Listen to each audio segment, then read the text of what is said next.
समाजाचा सगळ्यात महत्त्वाचा घटक असणारा पोलीस, ज्या पोलिसांबद्दल आजही तुमचं माझं मन दूषित आहे। पोलीस म्हटलं की अनेकांचे अनेक मतांतर येतात। पोलीस म्हटलं की अनेकांचे अनेक मतांतर येतात।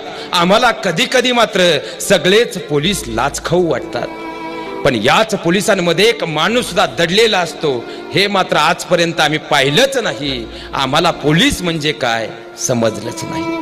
पोलीस या शब्दाची व्याख्या एका वाक्यात जर करायची झाली तर प्रत्येक क्षणी जीव ज्याचा ओलीस आहे, ओळखलत का महाराज, त्याचं नाव पोलीस आहे, त्याचं नाव पोलीस आहे। अहो खऱ्या अर्थानं एखाद्याला वाटतं पोलीस होणं सोपी गोष्ट आहे, ज्याला वाटतं ना पोलीस होणं सोपी गोष्ट आहे, कधीतरी त्यानं भरतीला उतरलेल्या मुलाकडे पाहावं आणि एकदा कधीतरी जीवनात भरतीत उतरून पाहावं, कळतं पोलीस होणं किती अवघड आहे, पोलीस होणं किती अवघड आहे। अहो आता थंडी या 3 दिवसांपासून पडतीये। या थंडीत सकाळी 7 वाजले ना तरी आम्ही अंगावरची गोधडी बाजूला घ्यायला तयार नाही। याच कडकडत्या थंडीमध्ये 4 वाजता मात्र हीच पोरं पोलीस होण्यासाठी याच रस्त्याने रनिंग करत असतात, धावत असतात। त्यांच्या बरोबर एकदा धावून पहा, कळेल पोलीस होणं किती अवघड आहे।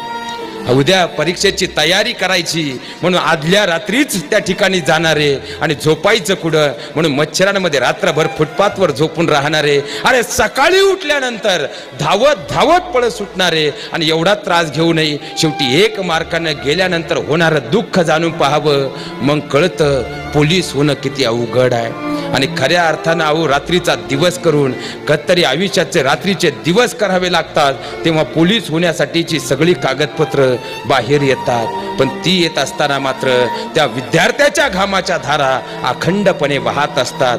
भरतीसाठी लागणारी एकदा कागदपत्र काढून पहा, कळेल पोलीस होणं किती अवघड आहे। आणि एवढं सगळं दिव्य केल्यानंतर तो एकदाचा पोलीस होतो, पण इथूनच त्याच्या आयुष्याला खरी दिव्यता प्राप्त होते। महाराज अत्यावश्यक सेवा असणारा दवाखाना असेल आणि अत्यावश्यक सेवा असणारा मेडिकल असेल, पण आपल्या आयुष्यात कधीतरी आपण तो दवाखाना बंद असलेला पाहिलाय, ते मेडिकल बंद असलेलं पाहिलंय, पण आजपर्यंत आपल्या आयुष्यामध्ये पोलीस स्टेशन 1 दिवस बंद आहे असं कधीच आपल्याला दिसलं नाही। अहो माझ्या देशाचा जवान बाह्य सीमेचं रक्षण करत असतो, पण हा पोलीस नावाचा माणूस मात्र अंतरंगानं आंतरिक दृष्टीनं आपलं संरक्षण करत असतो, म्हणून तर आपण आनंदानं जगत असतो, म्हणून आनंदानं जगत असतो। पोलीस अहो खऱ्या अर्थानं राजकारणाचे राजकीय नेत्यांचे कार्यक्रम असोत, आपल्या घरातले दिवाळ सण असो, कोणताही उत्सव असो, पोलीस बांधवांशिवाय तो पूर्णत्वाला जाऊ शकत नाही। अहो खऱ्या अर्थानं रस्त्यावर धावणारा ट्रॅफिक पोलीस असेल, नाही तर गुन्हे अन्वेषण विभाग असेल, दिवस रात्र अप्रवृत्तीशी ते कुस्ती खेळत असतात, म्हणून आपण मस्तीत जगत असतो, हे वास्तव आहे। अहो तो ट्रॅफिक पोलीस दिवसभर त्या रस्त्यावर उभा असतो, म्हणून तर आपला प्रवास सुरळीत होतो। अरे धावणाऱ्या धुक्यामध्ये आणि उडवणाऱ्या धुराळ्यामध्ये दिवस रात्र तो त्या ठिकाणी उभा असतो। AC गाडीत बसून मात्र आपण त्याच्याच नावानं बोट मोडत असतो, पण विसरून जातो त्याच्याकडे बोट करताना 5 बोट मात्र 4 बोट आपल्याकडे असतात। वाहतुकीचे नियम आपल्यासाठी आहेत, पण आपण ते पाळतोय का, सगळ्यात मोठा प्रश्न आहे, सगळ्यात मोठा प्रश्न आहे। अहो इथं आता पोलीस स्टेशन आहे, एखाद्या पोलीस बांधवाच्या खांद्यावर हात टाकून त्यांना फक्त उद्या सकाळी एक प्रश्न विचारावं, फक्त एक प्रश्न विचारा, अहो पोलीस काय असतो, काय असतो? नेत्याच्या वाढदिवसामध्ये स्वतःच्या छोट्याशा लेकराचा सुद्धा जो वाढदिवस विसरतो ना, तो पोलीस असतो, तो पोलीस असतो।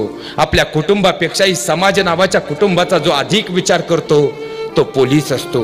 सुट्टीची वेळ झालेली असतानाही डेड बॉडी आली म्हणून पोस्टमार्टम होईपर्यंत त्या ठिकाणी थांबून राहतो। अहो त्या प्रेताची दुर्गंधी इतकी सुटते की खऱ्या अर्थानं नातेवाईक सुद्धा जवळ उभे राहू शकत नाही, पण कोणताही कारण न देता पोलीस नावाचा देव माणूस मात्र त्या ठिकाणी काम पूर्ण होईपर्यंत उभा असतो, कोणतीही तक्रार न करता। तरी आम्ही मात्र त्याच्याच नावानं बोट मोडतो। काही 5-10% पोलीस लाचखाऊ असतीलही, मी स्पष्ट बोलतो, नक्कीच असतील, पण त्यांच्याकडे पाहून आपण सगळ्यांना दोषी मात्र कधीच धरू शकत नाही। एखाद्या पोलीस बांधवाला विचारावं, दिवाळीचा अभंग स्नान, दिवाळीचा फराळ कधी आपल्या कुटुंबासोबत साजरा केला तुम्ही? कधीतरी तुमच्या लेकरांचा वाढदिवस घरामध्ये आनंदानं साजरा केलात तुम्ही? कधीतरी आपल्या मुलांच्या गॅदरिंगला आनंदानं गेलात तुम्ही? उत्तर नाही असेल हो, उत्तर नाही असेल. कारण कशासाठी? सदरक्षणाय खल निग्रणाय या घेतलेल्या प्रतिज्ञेसाठी.